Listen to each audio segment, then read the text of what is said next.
कुरान मजीद की सूरह फुरकान 19वें पारे में भी इसका कुछ हिस्सा मौजूद है। 19वें पारे में अल्लाह तबारक व तआला ने आयत नंबर 30 से कुफ़ार के कुरान मजीद की तरफ तवज्जो न करने पर आप सल्लल्लाहु अलैहि वसल्लम को तसल्ली इरशाद फरमाई है कि ऐसा हर नबी के साथ हुआ है और हिदायत अल्लाह ताला के ही इख्तियार में। फिर आयत नंबर 32 में कुफ़ार के इस एतराज़ का ज़िक्र हुआ कि पूरा कुरान पाक एक ही वक्त में नाजिल क्यों नहीं हुआ। ये भी उनका एतराज़ था। कुरान ने बताया कि आहिस्ता आहिस्ता तदरीजन नुज़ूल में हिकमत ये है कि वही के तसलसल के ज़रिए नबी करीम अलैहिस्सलाम का अल्लाह ताला से ताल्लुक़ कायम रहे और आपके दिल को करार और सुकून नसीब होता रहे। आयत नंबर 33 में कुफ़ार के इस एतराज़ का मस्कत जवाब देने का बयान फरमाया गया है।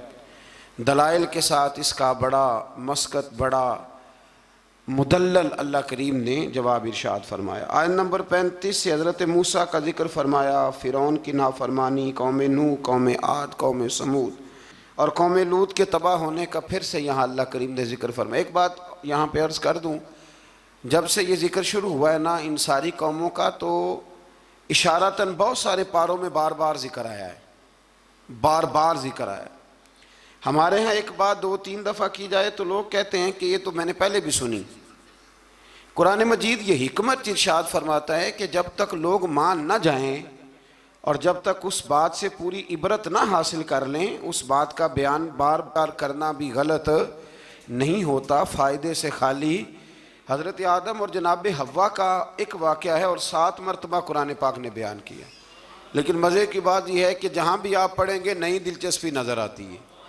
इसलिए हुजूर ने फरमाया मेरा कुरान कभी पुराना नहीं होगा, इसे जब भी पढ़ोगे तुम्हें नई ताज़गी अता करेगा। आयत नंबर 45 से अल्लाह ताला ने साए के फैलाओ और सिमटाओ और नींद को बाइस राहत और दिन को ज़रिया मुआश बनाने को अपनी निशानी करार दिया है। फरमाया ये जो तुम्हें नींद आती है ये भी मेरी निशानियों में से निशानी है, ये भी मेरी निशानियों में से। यानी आप ज़रा समझें इस बात को, नींद भी अल्लाह की निशानियों में से, यानी वो गलबा कर लेती है आदमी पे। ज़िंदा इंसान है, खुली आँखें बंद हो जाती हैं और सुनने वाले कान सुनना छोड़ देते हैं और इंसान उठता बैठता चलता फिरता बिल्कुल यकदम लेट जाता है। तो फरमाया ये भी तो देखो ना, ये भी तुम्हारे रब की निशानी है कि तुम्हारे ऊपर उसने नींद को तुम्हारे लिए सुकून का सबब बनाया। अल्लाह ताला राहत वाली नींद अता फरमाए और अल्लाह ताला गफलत वाली नींद से महफूज फरमाए। आयत नंबर 48 से बारिश के निज़ाम, आसमान से पाक पानी के नुज़ूल, इसके ज़रिए बंजर ज़मीन को ज़रखेज़ बनाने, समुंदरों में मीठे और नमकीन पानी के अलग अलग जारी होने और दीगर इनामात का अल्लाह ने ज़िक्र फरमाया है। पानी जब आसमान से उतरता है तो मीठा होता है कि नमकीन होता है? अल्लाह की कुदरत है ना कि जब वो दरियाओं समुंदरों में जाता है तो नमकीन अलग मिलता है, मीठा अलग मिलता है। आयत नंबर 54 में बताया कि इंसान का जोहर तख्लीक पानी है, बुनियादी तौर पर यह भी पानी से पैदा किया गया। फिर इसके ज़रिए नसब और ससुराल के रिश्ते कायम किए गए, यानी ससुराल के रिश्ते ये भी अल्लाह तबारक व तआला ने कुरान मजीद में इसका भी ज़िक्र इरशाद फरमाया। सूरतुल फुरकान के आखिरी रुकू में आसमानों में बुर्ज बनाने, सूरज और चाँद की रोशनी और निज़ाम लैलो नहार को अल्लाह ताला की कुदरत की दलील के तौर पर बयान किया गया। इसके बाद अल्लाह ताला के महबूब बंदों के आला सिफ़ात का बयान है।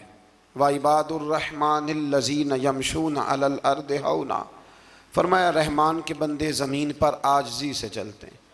व इज़ा ख़ातबहुमुल जाहिलून क़ालू सलामा, जाहिल उनसे उलझना चाहें तो वो उलझते नहीं, बल्कि वो, एक बात ज़रा मेरा दिल है यहाँ कह दूँ, एक आदमी ने ना अलिफ बा ता सा से लेकर पूरा कुरान मजीद पढ़ा है, पर उसके बाद उसने उसकी कुछ ना कुछ तजवीद भी पढ़ी, फिर कुछ ना कुछ तर्जमा भी पढ़ा। समझ लें कि 30 पारों का खाली तर्जमा ही एक बंदा पढ़ गया है और एक शख्स उसके सामने आके बैठा है जिसे सूरत इखलास का तर्जुमा भी ठीक नहीं आता। अब वो जो पढ़ा लिखा आदमी है वो दलील कैसे देगा, उसको समझाएगा कैसे? इसलिए कि उसकी सोच ही नहीं है, उसको पता ही नहीं है। शेख सादी फरमाया करते थे कि अनपढ़ इंसान के सामने किताब और ईंट बराबर होती है, इसलिए कि ना वो किताब को पढ़ सकता है और ना वो ईंट को, तो उसके लिए तो बराबर है। अनपढ़ बंदे को मसला समझाना और किसी बेवकूफ़ को बात समझाना और फिर उससे अगली बात, कुछ लोगों ने कुछ चीज़ों का जायका चखा होता है, उनको इत्मीनान कल्बी नसीब हुआ होता है, कुछ लोग बिल्कुल उससे नाआशना होते हैं। अब वो जो नाआशना बंदा है ना, वो बहस करता है, वो कहता है जी किस तरह हो सकता है, ये मतलब हो कैसे सकता है, मुमकिन कैसे?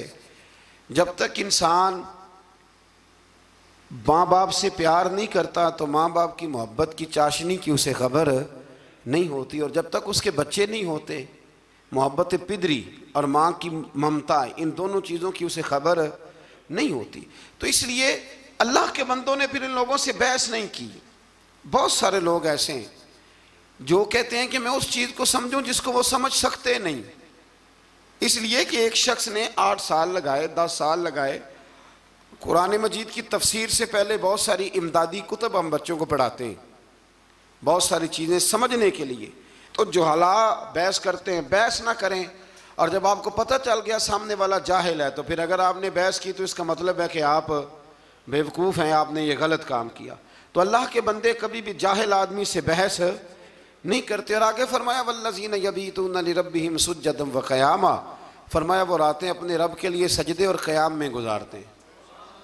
और सारी रात इबादत करने के बाद भी सवेरे वो ये नहीं कहते मैं इबादत गुजारूँ, वल्लज़ीना यक़ूलूना रब्बना अस्रिफ़ अन्ना अज़ाब जहन्नम इन्ना अज़ाबहा काना गरामा। सवेरे उठ के कहते हैं अल्लाह हमें जहन्नम के अज़ाब से महफूज रखना, बेशक तेरा अज़ाब गले में अड़ जाने वाला है। गरामा, ए अल्लाह तेरा अज़ाब गले में अड़ जाने वाला है, ए अल्लाह हमें उससे निजात अता फरमा। यानी वो रात सारी इबादत करके भी सुबह अपने रब से माफ़ी का सवाल ही करते। अल्लाह अकबर। फिर इससे आगे सूरत शुअरा शुरू होती है। इस सूरत की आयत नंबर 224 में शुअरा का जिक्र है, इसलिए इसका नाम शुअरा रखा गया है। आयत नंबर 7 में अल्लाह ताला ने ज़मीन से मुख्तलिफ़ किस्म के पौधे के उगाने को अपनी कुदरत की निशानी बताया। इसी सूरत में एक बार फिर हज़रत मूसा अलैहिस्सलाम के फ़िरौन के पास जाके दावत हक़ देने का जिक्र फरमाया। ये कई दफ़ा सुन चुके हैं ना आप, कुरान मजीद ने फिर बयान फरमाया है, फिर बयान फरमाया। ये तकरार फ़ायदा मंद होती है। अल इल्म बित तकरार, हमारे जो सरफ नाव के साथिदा है वो कहते हैं कि तकरार से इल्म आता है, यानी बार बार किसी बात के बयान करने से वो बात याद हो जाती। एक साहब मुझे कहने लगे कि फ़लाने अल्लामा साहब की तकरीरें मुझे याद हो गई हैं सारी। मैं क्या चल 2-3 सुना विचों, लेकिन सुना सकते। तकरार फ़ायदेमंद होती है, अगर काम की चीज़ की तकरार हो तो उसको बार बार समझना चाहिए। तो फ़िरौन की तरफ हज़रत मूसा अलैहिस्सलाम के भेजने का यहाँ अल्लाह ने जिक्र फरमाया। बशरी तकाज़े के तहत मूसा अलैहिस्सलाम के खदशात का जिक्र है। फ़िरौन की तरफ से मूसा की तरबियत के एहसान जताने का भी जिक्र है। पीछे आप पढ़ रहे हैं ना कि हज़रत मूसा उसी के घर में पले थे, तो वह कहेगा कि मैंने पाला है तो आप मुझे ही तबलीग करने आ गए। फ़िरौन ने दावत तौहीद के जवाब में कहा कि रब्बुल आलमीन कौन है? उन्होंने फरमाया वो आसमानों और ज़मीनों, मशारिक और मगारिब और तुम्हारा और तुम्हारे आबाओ अजदाद का रब है। इस मकाम पर भी एक बार फिर जादूगरों के मुकाबले में मूसा अलैहिस्सलाम के मोजज़ात, ख़ास तौर पर वो जो आपका अज़दहा बन गया था ना और फिर वो गालिब आ गया था, उसके आने का फिर एक दफ़ा अल्लाह ने जिक्र फरमाया। फिर जादूगरों के ईमान लाने और फ़िरौन की तरफ से कैद में डालने, हाथ पाँव को मुखालिफ सिमत में काटने और सूली पर चढ़ाने की धमकी का भी जिक्र है। फिर इस बात का बयान है कि मूसा अलैहिस्सलाम बनी इसराइल को लेकर गए, सामने समुंदर था, पीछे फ़िरौन था और इसके पैरोकारों का ताक़ुब भी था। अल्लाह के हुक्म से मूसा अलैहिस्सलाम की लाठी की ज़रब से समुंदर भी फट गया, बनी इसराइल के रास्ता बना, वो सलामती के साथ समुंदर पार चले गए। फ़िरौन अपने लाओ लश्कर समेत समुंदर में गर्क हो गया। या मुफस्सिरीन ने एक और बात छेड़ी है, हज़रत मूसा अलैहिस्सलाम डंडा फेंकते हैं, वो अज़दाब बन जाता है और सारे जो उनके बड़े बड़े शाम थे जादूगरों के वो खा जाता है। हज़रत मूसा अलैहिस्सलाम डंडा मारते हैं, पत्थर से पानी निकल आता है। हज़रत मूसा वही डंडा मारते हैं तो समुंदर से 12 रास्ते बन जाते हैं। तो ये डंडा फ़िरौन को क्यों नहीं मारा उन्होंने? ये डंडा फ़िरौन को क्यों नहीं मारा? ये मुफस्सिरीन ने बहस छेड़ी है। अल्लाह ने उन्हें ताकत दी है ना, और वो जहाँ जहाँ चाहते हैं उनका वो असा मुबारक काम आता है, तो एक मारते उसको भी काम ख़त्म हो जाता। तो फिर समझ लें कि अल्लाह नबी को जो मोजज़ा देता है तो हुक्म देता है कि ये आपने इस्तेमाल भी मेरे हुक्म से ही करना है। वली को जो करामत देता है तो फरमाता है ये इस्तेमाल भी आपने मेरे हुक्म से करनी है। इसलिए पीछे आप पढ़ रहे हैं कि अल्लाह फरमाते हैं कि हम काफिरों के मुतालबे पे अजाब नहीं नाजल करेंगे। कहते हैं जितना ही कामिल है तो फिर दिखाए ना कुछ है। तो ये तो बोली मैं आपको सुनाया हूँ, ये तो कुफर की बोली है। तो अबू जहल कहता था फिर लाइए अजाब, लाइए हमारे ऊपर अजाब जिसकी आप बात करते थे। तो ये तो बोली बड़ी गलत है कि कोई शय है तो दिखाओ, ये तो बात बड़ी दूर जाती है। अल्लाह हिदायत का नूर अता फरमाए। आयत नंबर 69 से फिर एक बार हजरत इब्राहीम का जिक्र है। सुभान अल्लाह, कैसे प्यारे नबी हैं अल्लाह के। बार बार रब करीम उनकी शानों का बयान फरमाता है। वो अपनी कौम को बुतों की बेबसी की जानिब मुतवज्जो करते थे। फिर इब्राहीम अलैहिस्सलाम अल्लाह ताला की नेमतों का इतराफ़ करते हुए फरमाते, अल्लाह ने मुझे पैदा किया है, वही हिदायत देने वाला है, वही मुझे खिलाता है, वही पिलाता है। जब बीमार होता हूँ तो वही मुझे, अल्लाह अकबर। कई दफ़ा एक ही डॉक्टर से दवाई लेते हैं तो आराम आ जाता है, फिर दोबारा उसी से लेते हैं तो आराम। इसका मतलब है कि हज़रत इब्राहीम फरमाते हैं कि शिफा भी मेरा अल्लाह ही मुझे देता है। फिर फरमाया वही मेरी रूह कब्ज़ करेगा और आखिरत में दोबारा पैदा करेगा। मुझे यकीन है क़यामत के दिन मेरी ख़ताओं को भी माफ़ फरमाएगा। इब्राहीम फरमा रहे हैं अल्लाह के नबी। उन्होंने कौन सी ख़ताएँ की थी जी? सारी ज़िंदगी अल्लाह की राह में जिहाद करते गुजर गई, फिर भी डर के दुआ मांगते हैं। संगियो गाफिल न बने, गाफिल हर वक़्त माफ़ी मांगना ये अल्लाह के बंदों का तरीका है। मेरे रसूल करीम अलैहिस्सलाम ने फरमाया मैं दिन में 100 दफ़ा अपने रब से इस्तिग़फ़ार करता। बार बार इस्तिग़फ़ार करें, बार बार उससे माफ़ी मांगें। वो माफ़ी मांगने वाले से बड़ा ही राज़ी होता है। अल्लाह तौफ़ीक़ अता फ़रमाए। ये अम्बिया का हमारे लिए तालीम है, ये तालीम उम्मत है, वरना उन्होंने कौन सी ख़ताएँ की। अल्लाह अकबर। फिर फरमाया वो दुआ करते हैं कि ए मेरे परवरदिगार तो मुझे सही फ़ैसला करने की कुव्वत अता फ़रमा और मुझे नेक बंदों के साथ मिला दे। पढ़ना ज़रा घर जाके सूरह शोरा, आपको समझ आएगी। अल्लाह के नबी दुआएं मांगता है, या अल्लाह हमें नेकों की संगत अता फरमा। हमारे ज़माने में ज़रूरत ही कोई नहीं नेकों की, और फिर संगत, फिर उनके साथ रहना, पास बैठना, इसकी ज़रूरत ही कोई नहीं। सारे खुद ही बड़े बड़े पीरे कामिल हैं। बल्कि अब तो बहुत सारे लोग कहते हैं पीर साहब को भेजो थोड़ी देर मेरे पास बैठे, मैं को सबक पढ़ाऊँ। माज़अल्लाह ताला। ऐ अल्लाह बाद में आने वाले लोगों में मेरा ज़िक्र खैर सच्चाई के साथ जारी फरमा, मुझे जन्नत की नेमतों का वारिस बना और मुझे क़यामत के दिन रुसवा ना फरमाना। ये पता क्या है, ये ना बंदे का अल्लाह से रिश्ता है। ये रिश्ता है, बंदा जब उसकी नेमतों को सोचता है और फिर अपने रोज़मर्रा की इबादत को, नेकी को सोचता है, तो फिर कहता है अल्लाह तूने बड़ा दिया है, मुझे रुसवा ना कर देना। ये कई दफ़ा खुफिया तदबीर भी होती है ना। हाँ, ये कई दफ़ा बहुत शानें जब मिल जाती हैं तो खुफिया तदबीर भी होती है। खुफिया तदबीर भी होती है। एक दरवेश कहा करते थे कि जब अल्लाह ताला तुम्हें दुनिया में बहुत सारा अजर दे दे ना, नेकियां दे दे, प्यार करने वाले दे दे, दौलत दे दे, तो फिर भी अल्लाह से डरा करो कहीं ऐसा तो नहीं कि वो सारी नेकियों का अजर दुनिया में देना चाहता है और आखिरत में तुम्हारा हिस्सा ही कोई नहीं, सारा कुछ यहीं ना दे दे। इसलिए उसकी बारगाह नाज में ये भी दुआ फरमाएँ कि अल्लाह क़यामत की रुसवाई से महफूज फरमाए। अल्लाहुम्मा मस्तुरना बिसित्रिकल जमील, अल्लाह सोने पर्दों में से एक पर्दा नसीब फरमा। आयत नंबर 91 से मुत्तकीन और सरकश लोगों के साथ होने वाले सलूक का जिक्र फरमाया। एक ने सारी ज़िंदगी तकवा किया, एक ने सरकशी की, घोड़ों की तरह भागा, मर्जी की ज़िंदगी जिया। अल्लाह ने दोनों का जिक्र फरमाया। और फरमाया गुमराह लोगों के जहन्नम में आपस में लड़ने और हर तरफ से नाउम्मीद होने और इनके दुनिया में वापस जाकर ईमान लाने की नामुमकिन ख्वाहिश है।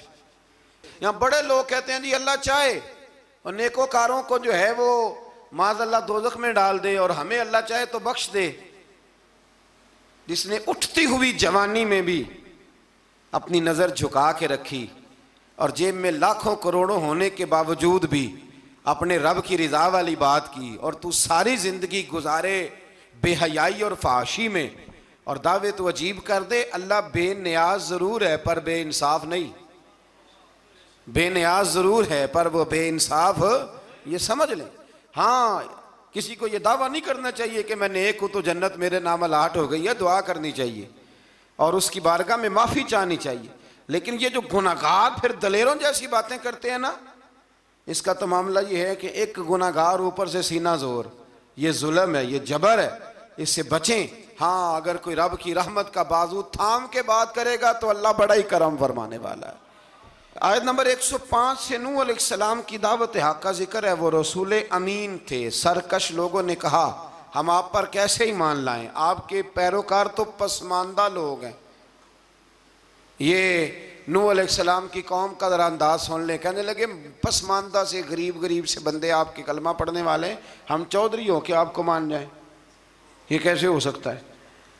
फिर नूह अलैहिस्सलाम अल्लाह ताला से अपने और अपनी कौम के दरमियान आखिरी फैसले की दुआ मांगते हैं। अल्लाह ताला इनको और इनके पैरोकार मोमिनों को कश्ती के ज़रिए निजात अता फरमाता है और सरकश कौम तूफ़ान में डूब जाती। आयत नंबर 124 से हज़रत हूद अलैहिस्सलाम और इनकी कौम आद का जिक्र है। अल्लाह ताला ने इस कौम पर नेमतों की फरावानी की, चुपायों, औलाद और नहरी बागात की सूरत में फरमाई। उन्होंने मजबूत मकानात और बुलंद मकामात पर इशरत गाहें तामीर कर ली। आजकल भी फार्म हाउस नहीं बन जाते, जल्दी जल्दी से फार्म हाउस बन जाते। बेलाखिर नबी की तकजीम की बिना पर अल्लाह ने इस कौम को भी हलाक कर दिया। फिर आयत नंबर 141 से हज़रत सालेह अलैहिस्सलाम और इनकी कौम समूद की नाफरमानियों का जिक्र है। इन पर अल्लाह ताला ने नेमतों की फरामानी फरमा रखी थी। मीठे चश्मे, बागात, ज़रख़ेज़ ज़मीन की कसरत, पहाड़ों को तराश कर मकान बनाते थे। लेकिन जब उन्होंने नाकत अल्लाह यानी अल्लाह की ऊँटनी की बेहुरमती की तो इन पर आज़ाब नाजिल हुआ। तो जो नाकत अल्लाह की बेअदबी करे, अल्लाह की ऊँटनी की, उस पर अज़ाब नाजिल होता है। तो जो रसूलुल्लाह की बेअदबी करे और जो औलिया अल्लाह की माज़ अल्लाह बेअदबी करे, उसका क्या हौल होगा। अल्लाह ताला हिदायत का रास्ता नसीब फरमाए। आयत नंबर 160 से लूत अलैहिस्सलाम और इनकी कौम का जिक्र है। इस कौम की बदआमालियों का जिक्र है कि वो हलाल बीवियों को छोड़कर गैर फितरी तरीके से अपनी जिनसी ख्वाहिश पूरी करते थे, गुनाह के अड्डे आबाद करते थे। लूत अलैहिस्सलाम की बीवी भी उनके हम ख्याल थी। बेलाखिर अल्लाह ताला ने इस कौम को भी तबाह व बर्बाद किया। फिर शुएब अलैहिस्सलाम और इनकी कौम का जिक्र है। ये लोग असहाबुल ऐका कहलाते थे। ये लोग लेन देन के वक्त नाप तोल में डंडी मारते थे। इनकी सरकशी का यह आलम था कि नबी से कहते अगर आप सच्चे हैं तो हम पर आसमान क्यों नहीं फट पड़ता। फिर इस कौम पर भी अजाब नाजिल हुआ और वो तबाह व बर्बाद कर दिए गए। लूत अलैहिस्सलाम की बीवी भी साथ रहती थी लेकिन काफिरों की हम ख्याल थी। और नूह अलैहिस्सलाम का बेटा भी और उनके घर वाले भी कुछ इसी तरह के थे। एक बात जहन में रखें, दो भाई इकट्ठे रहते हैं, दोनों ने अपनी अपनी कब्र में जाना है। किसी घर का एक फ़र्द अगर गलत होगा तो उससे मुराद वो पूरा ख़ानदान नहीं होगा। इसलिए कुरान मजीद ने कहा है कि कोई क़यामत में एक दूसरे का बोझ नहीं उठाएगा, सारे अपना अपना ही उठाएंगे। आयत नंबर 192 में बताया कि कुरान अल्लाह का कलाम है जिसे वाज़े अरबी ज़ुबान में जिब्रील अमीन ने मुहम्मदुर रसूलुल्लाह सल्लल्लाहु अलैहि वसल्लम के कल्बे पाक पर नाजिल गए। कुरान के लफ्ज़ नुज़्ज़िला अला कल्बिक, महबूब हमने आपके ना दिल पर इसे नाजिल फरमाया। ये बड़ी कमाल की बात है। महबूब हमने आपके यानी कलाम अल्लाह का और हुजूर के यानी महबूब और मुहिब की जो बातें होती है ना, वो अगर जुमलों में भी हों तो जाके टकराती सीधी दिल के साथ हैं। इन आयात में यह भी बताया कि जिन कौमों का नामो निशान मिटा दिया गया, अल्लाह ताला ने इत्माम हुज्जत के लिए उनके पास रसूल भेजे। वो कहे ना कि कोई डराने वाला नहीं आया। कुरान मजीद का मुताला करने वालों के लिए गौर व फिक्र का मकाम है कि जिन बदआमालियों के सबब पिछली उम्मतों का नामो निशान मिटा दिया गया, आज वो सारी खराबियाँ इस उम्मत में भी जमा हो चुकी हैं। वो सारे गुनाह लूत अलैहिस्सलाम की कौम जो काम करती थी वो आज यहाँ नहीं हो रहा, वो यहाँ नहीं हो रहा। अल्लाह तबारक व तआला माफ़ फरमाए। लोग समझते हैं कि शायद रब करीम मस्जिदों में तो देखता है, माज़अल्लाह तो होटलों के बंद कमरों में वो नहीं देखता, और हमारी ख्वाबगाहों में और फार्म हाउस में और वो दूर दराज देहातों में जो हमने कोठियाँ तामीर की हैं उसके अंदर जो हम गुल गुबारे करते हैं तो उन्हें नहीं देखता। वो सारे काम जो लूत अलैहिस्सलाम की कौम करती थी, जो नूह अलैहिस्सलाम की कौम करती थी, वही मजाक जो हज़रत नूह की कौम करती थी ना, कि ये चंद माड़े माड़े लोग आपके साथ हैं। बहुत सारे मैंने वडेरों को आज उलमा और मशाइख का इस तरह मजाक उड़ाते देखा है। ये 4 बंदे छोटे छोटे आपके साथ हैं। भाई नहीं वही जुमला जो नूह की कौम कहा करती थी, लेकिन फिर बचे तो वही माड़े माड़े ना, फिर बचे ना वो माड़े माड़े के। तो किधर गए वो ऊंची कलगियों वाले? इंसान जब बात करता है तो बगैर सोचे समझे करता है। लूत अलैहिस्सलाम की कौम की खराबियाँ, फिर हज़रत नूह की कौम की खराबियाँ, फिर हज़रत शुएब की कौम अगर नाप तोल में डंडी मारती थी तो आज क्या कुछ नहीं होता, दवाइयों तक में मिलावट होती। बस एक ही बात है, चेहरे इसलिए नहीं बदलते कि इस ज़मीन पर गुंबद खज़रा मौजूद है, रसूलुल्लाह सल्लल्लाहु अलैहि वसल्लम का साथ मौजूद है। बस अल्लाह ताला हमें रसूल पाक की निस्बत कामिला अता फरमाए। आयत नंबर 218 में फरमाया कि ए रसूल मुकर्रम सल्लल्लाहु अलैहि वसल्लम, अल्लाह ताला इबादत के वक़्त आपके क़याम और इबादत गुजारों के दरमियान आपके सजदों को देख रहा होता है। महबूब तेरे सजदे मुझे बड़े ही प्यारे हैं। जब तू सफ़ों के बीच नमाज़ें पढ़ता है ना तो मैं वहाँ तुझे देखता रहता हूँ। जब इंसान सजदा करता है तो रब बड़ा ही राज़ी होता है। इसलिए हुजूर ने फरमाया, जब तुम एक सजदा करते हो तो अल्लाह की बारगाह में तुम्हारा एक दर्जा बुलंद कर दिया जाता है। जितने दिन बाकी रह गए हैं ना, अल्लाह ताला हमें कसरत से सजदे करने की तौफीक अता फरमाए। रमज़ान के दिन नहीं कह रहा, ज़िंदगी के दिन कह रहा हूँ। जितनी ज़िंदगी बाकी है अल्लाह ताला कसरत से सजदे करने की। हज़रत अबू फ़ातिमा रज़ी अल्लाह ताला अन्हु फरमाते हैं कि हुजूर ने मुझसे फरमाया था, अबू फ़ातिमा जन्नत में मुझसे मिलना चाहते हो? मैंने कहा हुजूर हाँ। फरमाया फिर सजदे ज़्यादा करके आना, सजदों की दौलत तुम्हारे पास ज़्यादा होनी चाहिए। फिर आगे शुरू होती है सूरह नमल। नमल कहते हैं चींटी को। ये चींटी के नाम पर अल्लाह ने सूरत रख दी। पीछे मैं आपको बहुत सारी सूरतों के नाम याद करा आया हूँ। एक सूरह नहल भी हमने पढ़ी थी। तो अल्लाह तबारक व तआला ने इस सूरत में कुरान करीम की हक्कानियत, मोमिनीन की सिफ़ात, मुख्तलिफ़ अम्बिया के अहवाल, अल्लाह ताला की तौहीद पर दलाइल, क़यामत की हौलनाकियाँ और हयात बादल मौत का ज़िक्र फरमाया। इस सूरत की इब्तदाई आयात में एक बार फिर हज़रत मूसा अलैहिस्सलाम के अहवाल और मोजज़ात का बयान है। आयत नंबर 16 से सुलेमान अलैहिस्सलाम का जिक्र है। वो दाऊद अलैहिस्सलाम के वारिस थे, बेटे थे, और इन्हें परिंदों की बोलियां सिखाई गईं। जिन्नात और इंसानों के लश्कर का एक फ़ौजी डिसिप्लिन के साथ इनके पास हाज़िर रहते थे। वो जो उनका लश्कर था ना, उसमें इंसान भी थे, जिन भी थे, और उसके अंदर परिंदे भी थे। उनका लश्कर था, वो हमेशा उनके पास रहते थे। हज़रत सुलेमान अलैहिस्सलाम गुज़र रहे थे तो एक मकाम से आप गुज़रे जहाँ चींटियाँ बड़ी कसरत के साथ थी। तो एक चींटी जो उन चींटियों की सरदार थी, उन चींटियों की बड़ी थी, और मुफस्सिरीन किराम ने यह भी लिखा है कि वो थी भी, एक आँख उसकी कोई नहीं थी, एक टांग उसकी कोई नहीं थी, लेकिन इस हाल में भी वो चींटी जो थी वो चींटियों की क़यादत कर रही थी। तो हज़रत सैयदना सुलेमान अलैहिस्सलाम का लश्कर जब वहाँ से गुज़रा तो वो कहने लगी, या अय्युहन नमल उदखुलू मसाकिनकुम, कहने लगी चींटियों अपने बिलों में घुस जाओ। कहीं ऐसा ना हो कि सुलेमान अलैहिस्सलाम का लश्कर बेदहानी में, सुलेमान का लश्कर तवज्जो ना करे और तुम्हें पाँव के नीचे मसल दे। लिहाजा इस तरह करो कि तुम अपने अपने बिलों में घुस जाओ। हज़रत सुलेमान अभी 3 मील दूर थे। तमाम मुफस्सिरीन ने लिखा है 3 मील दूर थे। तो वहाँ से चींटी बोली तो कुरान कहता है कि हज़रत सुलेमान उसकी बात सुन के हंस पड़े। फतबस्सम दाहिका, आप उसकी बात सुन के हंस पड़े कि देखो ये चूंटी क्या कह रही है, ज़रा गौर करना बात पर कि हज़रत सुलेमान 3 मील दूर फासले पर चूंटी की बात भी सुन लेते हैं। मौलवी ने कुरान की आयत पक्की याद कर लिया, अना बशरुम मिसलुकुम, कहते हैं हुजूर ने कहा मैं तुम्हारी तरह का बशर हूँ। नबी हमारी तरह होते हैं जी, तो वो तो 3 मील दूर चींटी की आवाज़ सुन लेते थे। इसके कान में चींटी रखो भला, इसे कहो कि बता भला क्या कहती है, कुछ बताएगा फिर दौड़ लगा देगा शायद। कान में रखो इसको, कहो बता चींटी क्या कहती।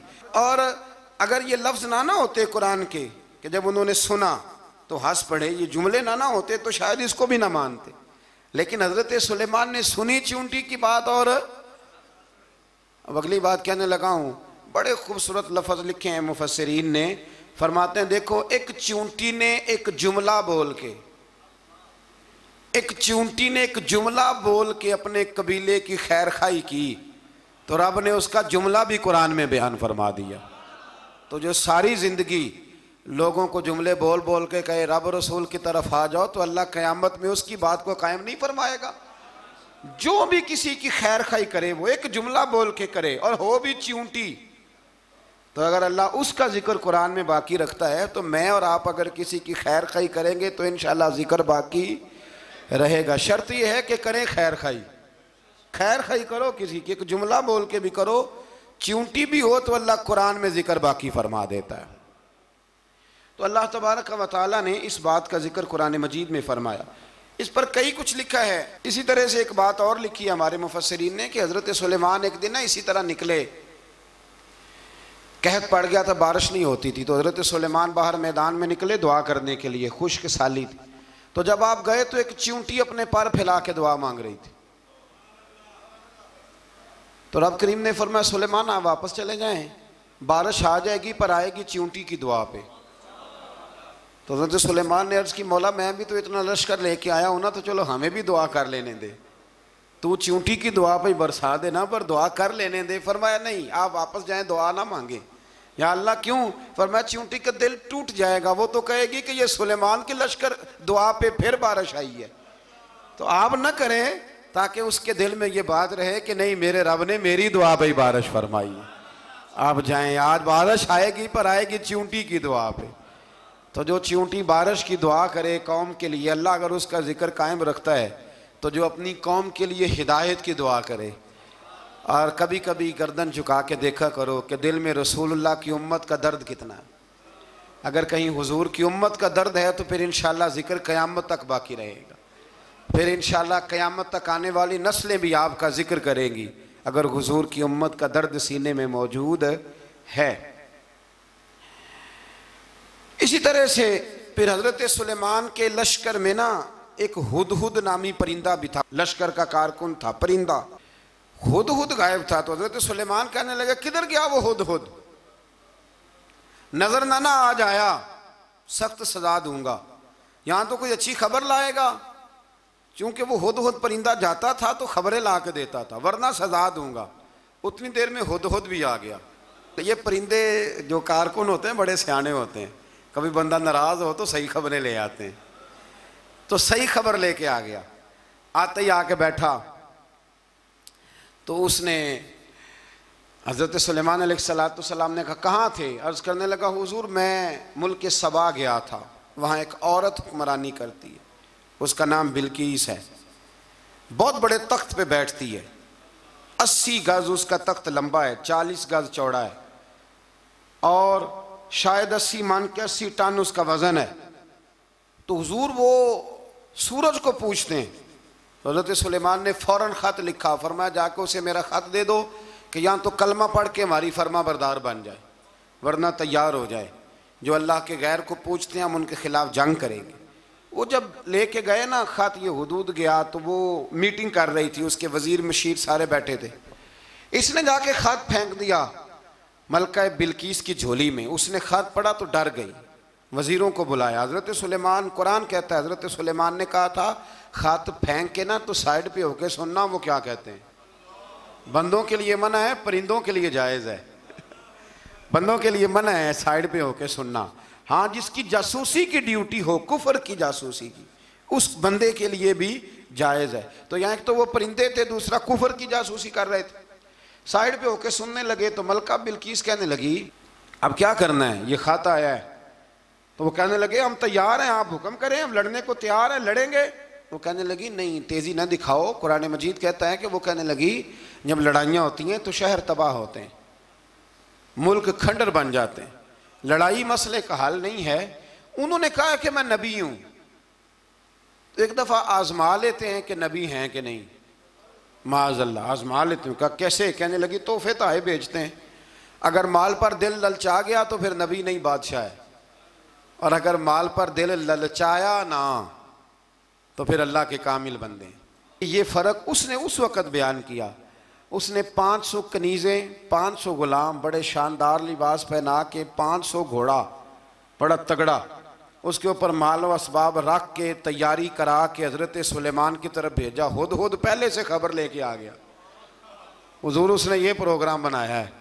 वो जब आया सारा कुछ तो हज़रत सुलेमान देख के जलाल में आ गए, फरमाने लगे उसे जाके कह दो तू मुझे क्या तोहफे भेजेगी, मेरे रब ने मुझे माला माल फरमाया हुआ है, उन्हें माला माल किया मेरे मालिक ने, जा उसे जाके कह तू क्या तोहफे देगी। जब रब देता है तो फिर कोई कमी ना वो नहीं छोड़ता। बंदे क्या दे सकते हैं, बंदे तो बेचारे 10 देख के तो 10 दिन उनकी आंखें नहीं खुलती। फरमाया मुझे अल्लाह ने जो दिया है क्या बात है उसके देने की। तो फरमाया उसे कहो या फरमाबरदार होके आ जाए या जंग के लिए तैयार हो जाए, हम उसे उसके शहर से जलील करके निकाल देंगे। उसने जाके जब पैगाम दिया तो और उन लोगों ने भी आके बताया कि वहाँ तो हम अजीब मंजर देख के आए हैं कि जानवर भी हाथ बांधे खड़े हैं, वहाँ तो जिन्नात, सरकश जिन्नात खड़े हैं। वो बादशाह नहीं, वो नबी हैं, वो जो 500 गुलाम और 500 कनीज़ें गई थी, हवाल सुनाया आके। तो मलका बिल्कीस ने फिर खत लिखा कि मैं फरमा बरदार होके आ रही हूँ। माना क्या है, मैं कलमा पढ़ने के लिए आ रही हूँ। तो हज़रत सुलेमान ने कहा भाई अब इस तरह करो, ज़रा फर्श बिछाओ। उन्होंने फर्श बिछाया, इस तरह का कि ऊपर फर्श था, नीचे मछलियाँ तैर रही थी, लग रहा था दरिया है। ड्यूटी लगा दी, जिन्नात ने बिछा दिया। उधर हज़रत सैयदना सुलेमान फरमाने लगे अब चूँकि मान के आ रही है तो उसे अपनी नबुव्वत की अलामतें भी दिखानी है। उसने तख्त बड़ा शानदार बनवाया था, और ख़वातीन में जो आदतें ख़वातीन वाली होती हैं वो जाती नहीं। वो 7 कमरों में ना पीछे अपना तख्त रख के तो 7 दरवाजे बंद करके आई। उस ज़माने में एक रिवाज था, वो जुलेखा ने भी 7 दरवाजे मुकफ़ल के एक रिवाज था। एक कमरा, फिर कमरे के पीछे कमरा, फिर उसके पीछे कमरा, फिर उसके पीछे कमरा, और उसको बड़े मोटे ताले लगाए जाते थे। और फ़लसफ़ा ये था कि एक ताला तोड़ेगा कोई तो जब तक सिपाही आ जाएंगे, और अगर उसके तोड़ने तक ना आए तो दूसरे के तोड़ने तक आ जाएंगे, और उसके तोड़ने तक ना आए तो 7वें तक तो आ ही जाएंगे। ये उन लोगों का नफसियाती मामला था, सोच थी। 7 कमरों में मुकफ़ल करके ना वो निकली। तो हज़रत सुलेमान अलैहिस्सलाम कहने लगे भाई मुझे उसका तख्त चाहिए उसके आने से पहले, उसके आने से। इस वाक़े की क्या ज़रूरत थी कुरान पाक में, ये क्या हाजत थी, ये तख्त वाली सारी बात कुरान ने क्यों बयान की? पूछें आप अपने दिल से भी और इनकार करने वाले मुनकरीन से भी, इसकी क्या ज़रूरत थी? वो जो कहते हैं जी वली की करामत की क्या ज़रूरत है, सीधी सीधी नमाज़ पढ़ो, रोज़ा रखो, हज करो, ज़कात दो, तो पूछो इनसे एक सूरत नमल के अंदर इस सारी तफसील की क्या ज़रूरत थी? ख़त्म हो गई जब वो कलमा जो पढ़ रही है, तो फिर इस सारे वाक़े को रब क्यों बयान फरमाता है?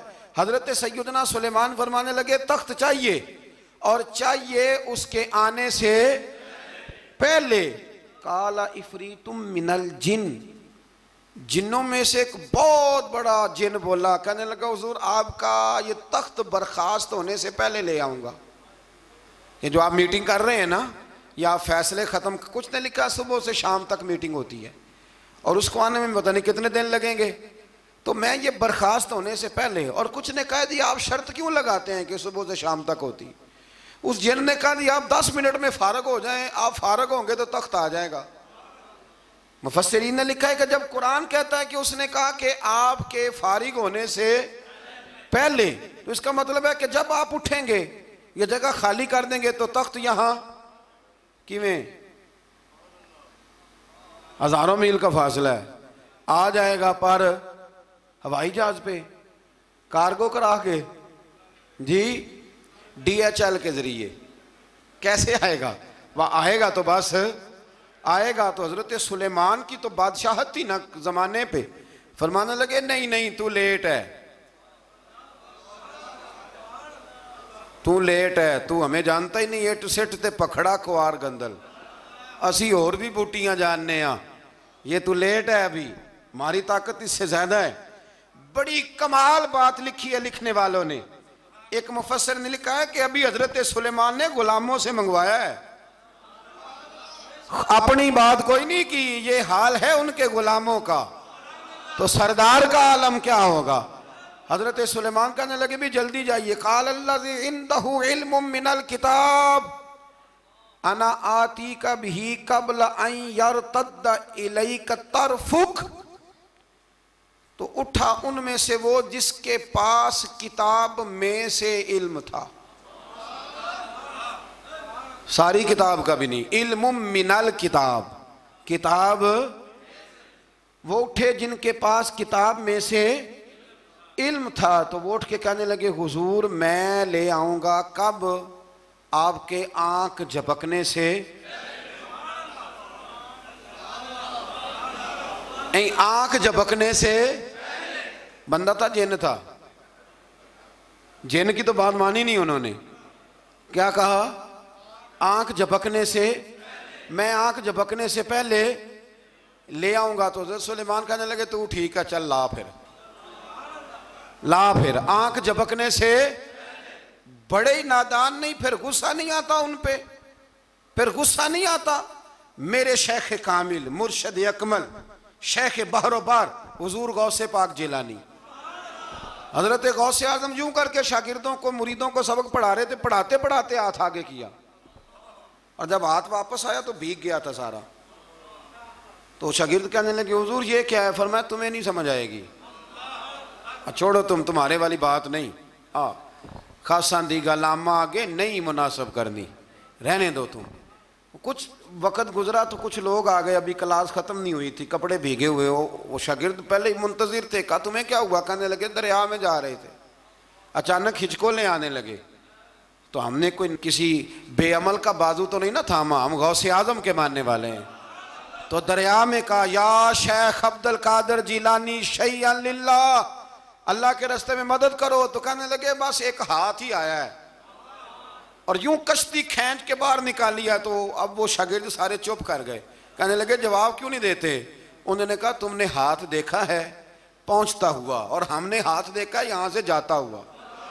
तुमने पहुंचता हुआ देखा है, तो हमने हजरत बहाउल्लाह नक्शबंद बुखारी, उनकी एक मुरीदनी थी, ऊपर चुबारे पे किसी ने उसकी इज्जत पे हाथ डाला, चुबारे पे ऊपर वाली मंजिल पे। उस मुरीदनी ने अपनी इज्जत बचाने के लिए छलांग लगा दी। जब वो नीचे गिर रही थी तो हजरत बहाउल्लाह नक्शबंद बुखारी पहुंच गए। नीचे कोई ऐसा बंदोबस्त कर दिया, कोई चारपाई बिछा दी, कोई ऐसा जिस पे वो आके आराम से गिरी और बच गई। हजरत साहब की तरफ देख के कहने लगी हुजूर आप कब आए? फरमाने लगे पुत्र जब तू चुबारे से चली थी तब मैं बुखारे से चला था, जब तू चुबारे से चली थी ना तब मैं बुखारे से चला था, और तेरे नीचे आने तक मैं भी पहुंच गया हूं। मैं भी माली दा कम राखी करना, फल कच्चे होण या पक्के, ये पीर मुरीदां दे सिर ते ही रहिंदा है। ये झूठे होण या सच्चे, ये पक्की गुलामी करें या कच्ची करें, पीर की भी मजबूरी होती है। क्या करें, पीर मुरीदां दे सिर ते ही रहिंदा है। ये झूठे होण या सच्चे, क्या किया जा सकता है? देखे ना, नाफरमान बेटे का भी तो जायदाद में हिस्सा होता है ना, नाफरमान भी हो तो जायदाद में हिस्सा। तो चलो बाप नाराज रहेगा तो अल्लाह नाराज रहेगा, बात अलग है, पर जायदाद का हकदार तो है ना, चाहे नाफरमान ही है। पीर मुरीदां दे सिर ते ही रहिंदा है, ये झूठे होण या। फिर वो तख्त आ गया तो हजरत सुलेमान से पूछा ये क्या है? काला हाजा मिन फजल रब्बी। फरमाने लगे कुछ भी नहीं। हजरत सुलेमान कहने लगे ये मेरे रब का फजल है। शायद सब मुफस्सिरीन ने बड़ी बड़ी बातें की हों, पर यहाँ एक काजी सनाउल्लाह पानीपती रहमतुल्लाह अलैह का फिक्रा मैं पढ़ रहा था, बड़ा मज़ा आ रहा था। काजी साहब फरमाने लगे इस आयत पे, काजी साहब कहते हैं जिन पर निरा फजल था हाज़ा मिन फज़ल रब्बी, निरा फजल। फरमाया उनकी तो इतनी ताकत है कि वो हज़ारों मील दूर से 80 गज लंबा 80 गज चौड़ा तख्त आंख झपकने से पहले ले आते हैं, और जिनके बारे में अल्लाह फरमाते हैं बश्शिरिल मुमिनीना बिअन्ना लहुम मिनल्लाहि फदलन कबीरा। फरमाया महबूब अपने गुलामों को खुशखबरी दे दें, बाकियों पे निरा फजल था, इन पर तो फजल कबीर है, इन पर तो बड़ा ही फजल है अल्लाह का। तो फरमाया जिन पर फजल कबीर हो, एक नहीं, इस पर मैं बड़े दलाइल दे सकता हूँ, करामात औलिया पर मैं बड़े ही दलाइल दे सकता हूँ, बड़े। गौसे आजम रदी अल्लाह तआला अन्हु के पास बादशाह आया तो कहने लगा पीर तब मानूंगा जब सेब खिलाएंगे। सेब का मौसम ही नहीं था, तो हजरत साहब आते ही उसे कहने लगे अब तू मेरी विलायत को सेबों पे तो ना तोल, अब सेब खिलाए तो वली या ना खिलाए तो वली कोई नहीं, ये तो अब मेरी विलायत को सेबों पे तो ना तोल। तो हजरत साहब ने यूँ हाथ उठाया तो अल्लाह ने 2 सेब अता फरमाए। तो वहाँ जुमला है हुज़ूर गौसे आज़म का, फरमाने लगे अगर अल्लाह हजरत मरियम सलामुल्लाह जो बनी इसराइल की वलिया हैं, वली है ना, वो नबी तो नहीं ना, औरत नबी नहीं हो सकती। फरमाया अगर अल्लाह उन्हें बगैर मौसम के फल दे सकता है, मैं तो मोहम्मद अरबी का नौकर हूँ। फरमाया अब ना 2 सेब आए थे, तो वो कहने लगा मेरे तो दिल में 1 सेब था ना, तो हुज़ूर गौसे आज़म ने ना 1 सेब मुझे दिया, 1 मैंने खाया तो 1 गौस पाक खाने लगे। कहते हो मैंने वो मुँह में रखा, ज़रा तुर्श था, तो मेरे चेहरे का वो रंग देख के ना, असर देख के कि तलखी महसूस, तो गौसे आज़म कहने लगे मेरे वाला खा। तो 1 उन्होंने काट के टुकड़ा दिया, कहते खाया तो बड़ा मीठा था। तो मैंने कहा हुज़ूर आए तो दोनों ही गैब से हैं, तो आपके वाला मीठा है मेरे वाला कड़वा है। तो आप फरमाने लगे आए तो दोनों गैब से थे, पर एक को ज़रा जालिम के हाथ लग गए हैं ना, उसको तंबीह भी कर दी कि जुल्म से बाज आ जा, तंबीह भी कर दी। पर मैं हाथ जालिम के लगे इसलिए तुर्श हो गया, सियाना बन। 1 नहीं 20 दर्जनों, लेकिन पता नहीं क्यों लोग अड़ गए, पता नहीं क्यों कड़ के आ गए करामत औलिया के मामले में बिल्कुल। और फिर किसी हदीस में ये नहीं आया कि इस ज़माने में वली होंगे तो इस ज़माने में वली नहीं होंगे। हुजूर ने फरमाया मेरी उम्मत कभी गुमराही पर जमा नहीं होगी। इकबाल कहते हैं औलिया क्या होते हैं, औलिया क्या हैं, जवासीसुल कुलूब। इकबाल कहता है वली का बहुत बड़ा वली तुमने देखना हो तो उसे देखो जो तेरे दिल का जासूस है। चलो ये मुश्किल बात है, मैं नहीं छेड़ता, लेकिन जो तेरे हाँ वो जासूसी करता है, पर करता है तेरे दिल की, वो तेरे दिल का जासूस होता है वली। और उस पर हुजूर की हदीस है, फरमाया इसकी फिरासत कल्बी से डर, ये अल्लाह के नूर से देखता है, डर इसकी फिरासत कल्बी से, अल्लाह तौफीक अता फरमाए। 12 इस वली का नाम था आसफ बिन बरखिया।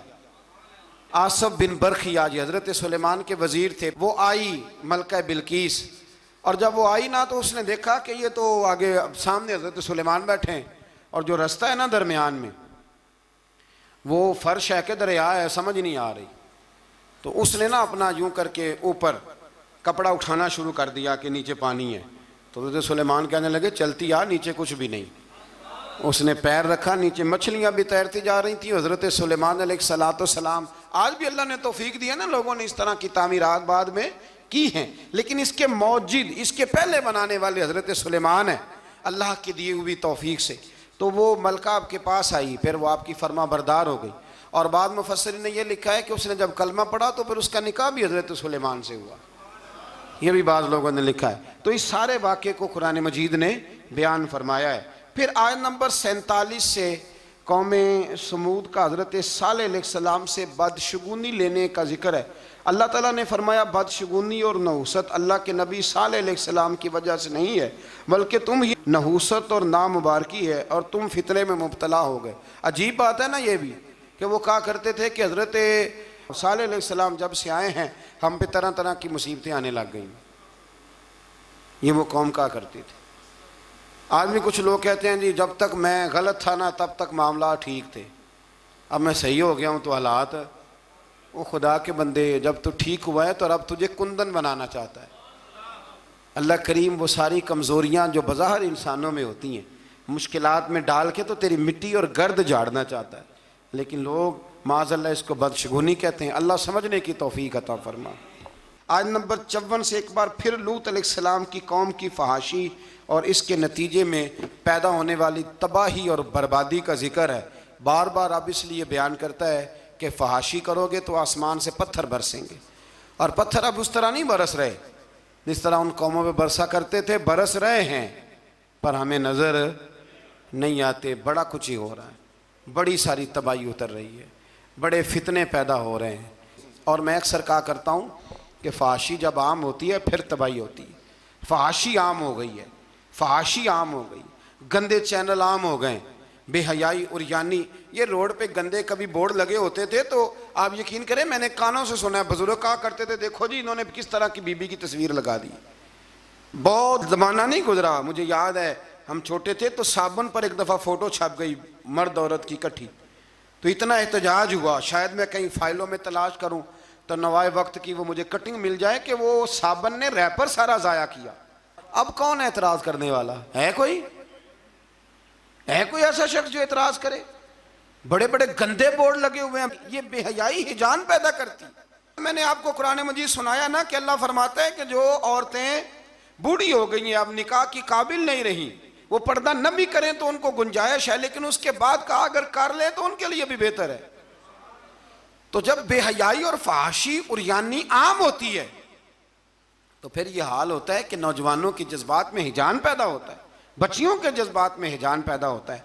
इस्लाम गुनाह से नहीं मना करता, गुनाह के तरीकों से भी मना करता है। मैं कहा करता हूं कि नौजवानों की हर वक्त निगरानी की ज़रूरत होती है, हर वक्त। ये चढ़ती हुई जवानी सैलाब होती है, ये अगर किसी तरफ बह जाए तो तबाही उतर जाती है, खराबी हो जाती है। इकबाल ने ना अपने बेटे को एक दुआ दी थी, एक दुआ। मेरी अल्लामा शाह नूरानी साहब रहमतुल्लाह अलैह से पहली मुलाकात हुई तो अब तो खैर ये रिवाज है ना तस्वीरें लेने का, उस वक़्त ऑटोग्राफ लेने का रिवाज होता था। तो मैं तालिब इल्मी का ज़माना था, मैं डायरी लिखा करता था। इससे पहले भी मुझे हज़रत एक दफ़ा ये शेर मैं पढ़ चुका था, सुन चुका था, तो मैंने उनके सामने ना ये किया आगे कुछ ऑटोग्राफ के लिए, तो उन्होंने मुझे ये इकबाल का शेर लिख के दिया, हया बाकी नहीं है ज़माने की आँख में, खुदा करे कि रहे तेरी जवानी बेदाग, खुदा करे कि रहे तेरी। इकबाल ने ये नहीं कहा अपने बेटे से, ये बेटे का नाम लिखी कि तेरी आँख में हया नहीं, बल्कि कहा हया बाकी नहीं है ज़माने की, ज़माना बेहया है। तो दुआ है कि हमारे बच्चों की जवानियाँ, और एक दफ़ा धब्बा लग जाता है ना जब, तो फिर शैतान एक दफ़ा रास्ता दिखाता है तो फिर मायल करता है, और फिर जो दूसरी तबाही है शादियों के लेट होने की, वो उससे बड़ी कबाहत है। कल भी मैंने कहा था, आज फिर कहता हूँ, खुदारा इस पर नज़रसानी करें। शरीयत हमें बड़ी आसान दी है ना, सोना ठंडा मीठा और प्यारा दीन अल्लाह ने हमें दिया है, जो अगर हम अमल करें तो कितना हमारे लिए आसान है। हमने अपने लिए मुश्किलात इकट्ठी कर ली हैं। अल्लाह ताला सब के हक़ में आसानियाँ फरमाए। और इसकी बुनियाद वही मामला है कि अगर बेहयाई को कंट्रोल किया जाए तो इस तरह के सारे वाक़यात को कंट्रोल किया जा सकता है। और अगर वो वाली सज़ाएँ दी जाएँ जो इस्लाम ने रखी हैं, इस्लाम ने रखी हैं, संसार करने वाली और चौक में संसार करने वाली, इसको रोड़े मारो। अगर शादीशुदा है तो चौक के अंदर इसे संसार करो, इसको भगाओ, पीछे से रोड़े मारो। अगर ये वाली सजा दी जाए तो निशान इबरत बन जाए। लेकिन हमारा कानून है ना, कहते हैं जी गुंजाइश नहीं इसमें, भाई अल्लाह रसूल का निज़ाम अमल करने के लिए गुंजाइश नहीं। अल्लाह तबारक व तआला हमें समझने की तौफीक अता फरमाए।